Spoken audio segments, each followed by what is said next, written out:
मैं आपको एक कहानी सुनाने वाला हूँ। ये कहानी है पीटर रैबिट की। एक सालों की बात है। यहाँ से बहुत बहुत बहुत दूर एक विलेज में तीन रैबिट्स एक बड़े पेड़ के नीचे रहते थे और उनकी एक रैबिट मामा थी। जैसे एक का नाम था फ्लॉक्सी, मॉप्सी, कॉटन टेल एंड पीर।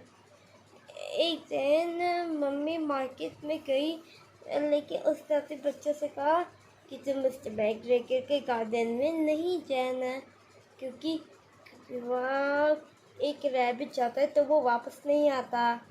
और फिर वो मम्मी की बात मान गए और फिर वो मार्केट चली गई।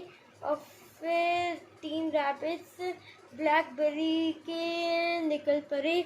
और फिर पीटर एक शैतानी रैबिट था। वो गेट खोलता हुआ अब वो मिस्टर मैकग्रेगर के गार्डन में चले गया। उसने सारी सब्जियां खा ली, पूरी की पूरी। नहीं बस इतनी इतनी इतनी।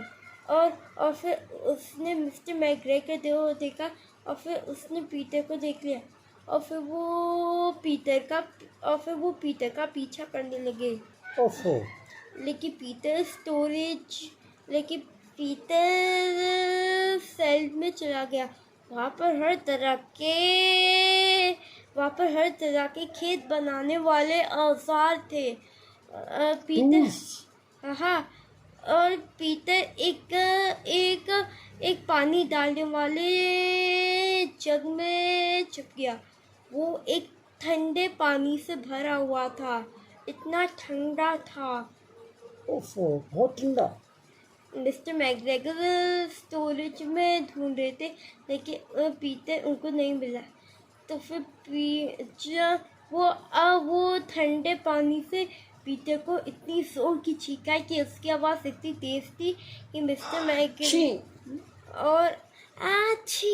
और फिर मिस्टर मैकग्रेगर ने दिख गया और पीटर वहाँ से चला गया।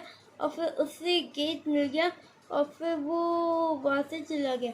लेकिन उसके दोनों जूते और उसका कोट नहीं था, क्योंकि जब वो भागता हुआ तो उसका एक जूता एक टमाटर के खेत में आ गया और फिर दूसरा जूता सरगम के खेत पे और फिर उसका जैकेट गाजर के खेत पे। और फिर मिस्टर मैकग्रेगर ने उनसे एक स्कैरेक्रो बना दिया। ओफो, फिर क्या हुआ? फिर पीटर घर आया और फिर उसकी मदर ने उसे डांटा।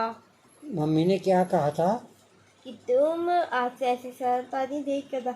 उसने मम्मी से सॉरी कहा और फिर उसकी मदर ने उसको कॉफी पिलाई और उसे चैन से सुला दिया।